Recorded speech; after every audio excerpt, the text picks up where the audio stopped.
했습니다. 저 이제 병렬 처리를 대해 했는데요. 일단 뭐 병렬 처리가 뭐 종류가 많잖아요. 뭐 병렬 처리 뭐 CPU 내에도 있고 프로세스 있고 스레드도 있는데 이제 다른 분들은 뭐 프로세스 스레드 이런 거 많이 해가지고 저는 일단 구조적으로 봤을 때 그 병렬 처리가 사용되는 부분을 좀 알아봤어요.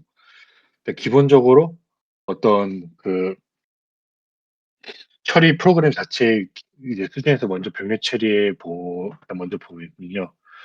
기본적으로 일단 병렬 처리하는 거를 뭔지 간단하게 알면 뭐 다들 아시다시피 뭐 하나의 큰 작업을 작은 단위로 분할해서 좀 여러 머신들을 이용해서 잘게 쪼개면은 여러 그런 수행 태스크들도 좀 빨리빨리 되는 그런 걸 뭐 병렬 처리라고 우리가 하죠 보통. 이제 기본적으로 원래는 이제 하나 끝 다 하고 하나 다 하고 하나 다 하고 하는 이제 시리얼 컴퓨팅이 원래는 이제 원조였지만 어떤 하드웨어적 기술이 발전하면서 이런 패럴렐 컴퓨팅이 생겨났다. 이렇게 아실 수 있습니다.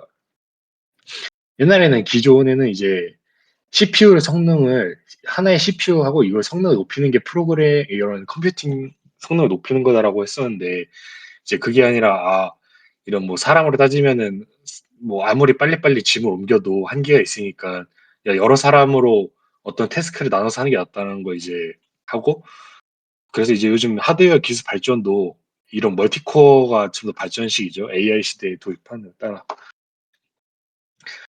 일단 기본적으로 저희가 병렬 컴퓨팅 같은 거 할 때 자주 보이는 이제 단어들이거든요. 이런 거 이제 시험 같은 거에서도 많이 나오는 건데 이제 플린의 분류라고 해서 어떤 명령은 어떤 명령을 실행하느냐, 어떤 데이터를 다루느냐 이런 걸로 따라 이제 네 가지로 좀 분류할 수가 있습니다.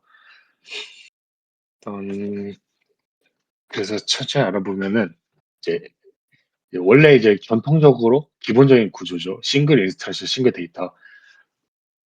말 그대로 그냥 하나의 명령이 하나의 데이터를 조율하는 겁니다. 이제 그림 보면은 이게 프로세스 유닛인데 원래 이제 그림에 생략되어 있는데 원래 CPU도 딱 하나가 있어요. CPU 하나가 이제 그냥 프로세스 유닛 하나 두고 명령 A 들어오면 명령어 A에 따른 데이터 들어와서 그냥 처리한다. 가장 기본적인 거 단일 코어 PC고 매우 간단한 이제 인베디드 프로세서죠. 이제 저희가 파이썬이나 자바 같은 것이 이제 스레드 그냥 하나 쓰면은 딱 이런 식으로 돌아간다고 생각하시면 됩니다. 이제 이게 조금 발전해가지고 이제 우리가 요즘 흔히 쓰는 싱글 인스트럭션 멀티 데이터는 이것도 생략이 되는데 CPU가 하나고요. 이제 CPU가 딱 A라는 작업이 들어왔다. A라는 작업이 들어오면은 각 프로세스 이제 그거를 프로세스하는 유닛들이 여러 개가 있어가지고 야 너는 뭐 A의 파트 첫 번째 부분, 너 A의 파트 두 번째 부분, 세 번째 부분, 네 번째 부분 담당해 해가지고 얘네가 이제 동시에 A라는 A의 작업을 부분 수행해서 하나로 합쳐가지고 이제 더 단순히 따지면 4배의 빠른 속도로 이렇게 딱 나온다. 그런 거 이제 하나의 명령을 여러 개의 데이터를 동시에 적용해서 이제 빨리 하는 게 이제 싱글 인스턴스 SIMD고요. 이게 지금 우리가 쓰는 GPU 구조라고 생각하면 된다고 합니다. GPU 같은 것도 이제 CPU가 이런 식으로 좀 더 이제 분화가 된 거죠. 좀 더 이제 매우 유연할 수 있습니다. 이건 이제 멀티 인스트럭션 싱글 데이터라고 하는데 이거는 별로 신경 안 써도 되는 게 그냥 약간 억지로 분리하려고 만든 거지 실제로는 이게 사용되지 않습니다. 이게 뭐냐면은 그러니까 여러 개의 인스트럭션 A란 작업이 있고 B란 작업이 있는데 이거를 싱글 데이터로 처리하는 건데 약간 뭔가 말로도 직관적으로 잘 이해가 안 되죠. 그래서 뭐 특수한 경우가 아니면은 이런 건 잘 사용되지가 않아요. 굳이 이게 사용되는 경우가 이렇게 있다고 하는데 이게 뭐 어떤 게 있냐면은 뭐 연구 시스템이나 아니면 우주 분야 같은 거에서 중복 명령 실행으로 뭐 오류를 검출하거나 뭐 이런 거를 확보할 때 한다는데 뭐 실질적으로 이론만 있다 뭐 이렇게 하시면 됩니다. 그리고 마지막으로 멀티 인터랙션 멀티 데이터 이게 우리가 궁극적으로 요즘 지향하고 있는 이제 구조죠.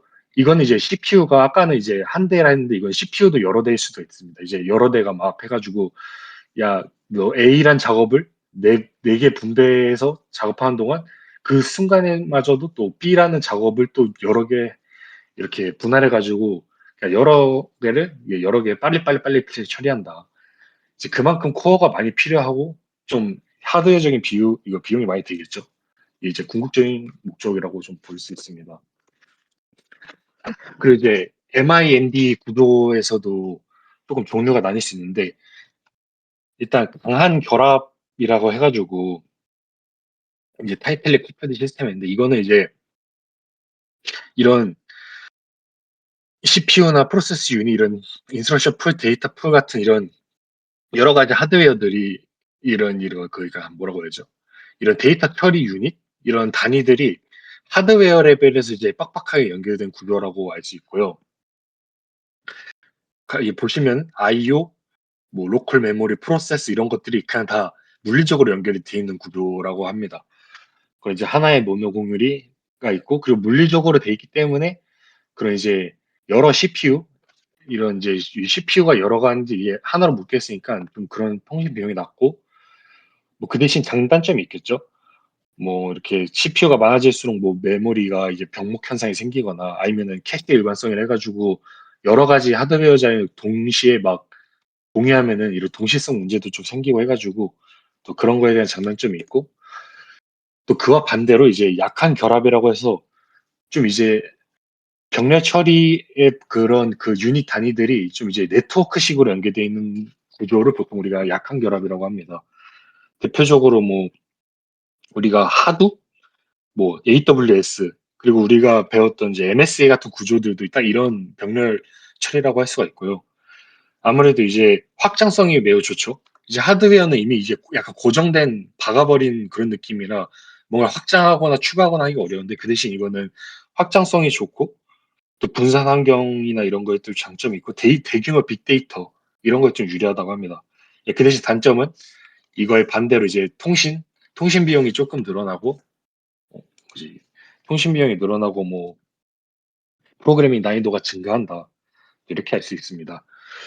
그럼 이제 우리는 이제 이때까지는 이제 뭐 어떤 프로세스니까 CPU 간의 이제 인스트럭션 레벨에서 봤다면, 이제 CPU 내부에서 그 인스트럭션 자체를 어떻게 파이프라이닝 하냐, 이제 그거를 이제 보면은, 기본적으로 우리가 인스트럭션 패치, 디코드, 패치 이런 거는 이제 다 아시기 때문에 이제 넘어가겠습니다. 패치, 디코드, 익세큐션, 메모리, 라이트백 이런 식으로 나뉘는데, 보통 우리가 인스트럭션 파이프라이닝을 하면은, 원래 같았으면은 이제 한 인스트럭션 끝내고 그 다음 인스트럭션 2, 인스트럭션 3 이렇게 하지만, 실질적으로는 이거를 인스트럭션의 각 부분을 담당하는 그 유닛들이 따로따로 있습니다.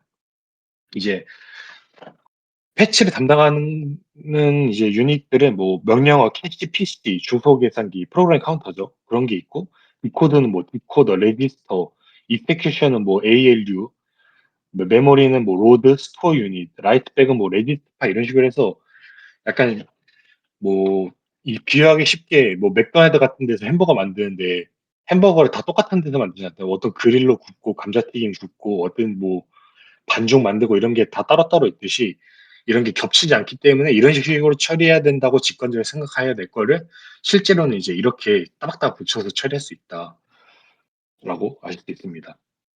근데 그만큼 이제 다른 이런 거에 대한 이제 문제점도 많이 생기는데, 보통 이제 첫 번째로 구조적 해저드라고 해서, 이제 스트럭처럴 해저드라고 하는 거거든요. 이제 헤드 자원이 동시에 필요한 충돌이 난다고 이제 설명을 하는데, 이게 인스트럭션이 예를 들어 4개가 들어왔어요. 로드, 애드라는 거를 순서대로 실행하지만 파이프라인에 적용할 때 이렇게 해서 이렇게 적용하는데, 여기서 이제 라이트백이 겹칩니다. 이게 하면은 메모리가 이렇게 동시에 접근을 하게 되면은 이게 충돌이 일어납니다. 또 이러면 이제 여기서 파이프라이닝에 이제 이게 이 문제점이 생기는 거죠. 이제 어떻게 해결하냐면, 뭐 하드웨어 자원 추가한다면 뭐 메모리를 따로 하나를 더해서 추가하던거나, 아니면 구조 자체를 이걸로 순서를 변경해가지고 하던가, 뭐 이런 식으로 해결을 하고요. 또 데이터 해저드는 이제 먼저 실행할 때 데이터 아직 준비도 안 했으라고 하는데, 뭐 딱 간단하게 생각해 보시면은, 뭐 첫 번째 인스트럭션이 R1을 생기는 인스트럭션이고, 두 번째 인스트럭션은 그 R1을 사용하는 인스트럭션이라 쳤을 때, 원래 상식적으로 이게 끝나고 이걸 해야지 이제 돼야 되지만, 우리 파이프라인이기 때문에 이거를 동시에 해결하잖아요. 그래서 이렇게 겹칠 때가 있다. 왜냐하면은 라이트백으로 R1을 확정을 시켜줘야지 여기서 쓸 수 있는데 여기서 이미 R1을 로딩하는 이런 현상이 발견되어서 또 이런 식으로 또 파이프라인의 문제점이 하나 또 생긴다 아실 수 있습니다. 뭐 포워딩이라 해가지고 뭐 익스큐션의 단계의 결과를 뭐 메모리로 가지 않고 바로 막 여기 아래로 전달하는 뭐 그런 기법들로 하거나 아니면은 그 스토리라 해가지고 그냥 말 그대로 얘를 잠깐 기다리는 겁니다. 여기서 이제 바로 불러오지 않고 라이트 백이 2단계에서 내니까 패치하고 어, 패치하고 기다리고 기다리고 라이트백 됐냐면 여기서 다시 이제 디코딩하고 하는 식으로 좀 문제를 처리한다 될 수 있고요. 또 이제 컨트롤 해저드를 해가지고 이제 마지막으로 대표적인 해제인데 분기 명령어가 하면은 예를 들어 여기서 인스트럭션 첫 번째에서 if문이 돼요. 이거는 if문의 A일 때, 뭐 if문이 B인 경우일 때 한다 하면은 여기서 if문의 처리가 다 안 되면은 이 둘 중에 뭘로 갈지가 모르잖아요. 그럼 그동안 얘는 이제 손가락 빨 수밖에 없는 거죠. 아, 뭐 내가 실행될지 얘가 실행될지 모르는 거니까 얘 실행돼야 하니까. 그래서 그만큼 이제 스토리 생기는데 이런 걸 이제 컨트롤 해저드라고 합니다. 물론 이제 이것도 해결 방법이 있어요. 분기를 예측하는 거. 일단 계속 얘를 실행하다 보면은 이런 게 자주 실행되면은 어느 게 주로 나오고 어느 게 주로 안 나오고 혹은 어느 게 뭐 나올 확률이 높고 이런 걸 좀 계산할 수가 있다 하더라고요, 요즘은. 그래서 그런 걸 통해서 미리미리 그냥 이거 얘를 이 분기를 짤 때 얘 보니까 분기 A가 확률이 높아. 그럼 얘를 그냥 실행시켜 버리는 겁니다. 그냥 A라 가정하고 안 되면은 대신 비용이 많이 들겠죠. 그만큼 롤백 비용이 대신 되면은 그만큼의 좀 패스트하게 할 수가 있다. 뭐 이런 말씀입니다. 그러지 이제 파이프라이닝 자체는 이제 좀 더 진화를 시킬 수 있는데 보통 우리가 기존의 파이프라이닝은 이런 식으로 돼 있지만 슈퍼 스칼라라고 해가지고 파이프라이닝 파이프라이닝을 동시에 실행하는 겁니다. 그러니까 이게 어떻게 되는 거냐면은 프로세서가 마치 이거는 이제 사람이 사람이 각 네 명이서 햄버거를 단계별로 이렇게 만든다 싶으면 이거는 각각 사람들의 손이 두 개가 아니라 손이 네 개인 거예요. 손이 네 개. 그 각각의 유닛마저도 이제 어떤 하드웨어적 추가를 통해서 이런 식으로 이제 파이프라이닝을 동시에 여러 개 실행할 수 있다. 이게 이제 슈퍼스칼라라고 하고요. 이제 슈퍼 파이프라이닝은 더 잘게 잘게 자르는 거예요.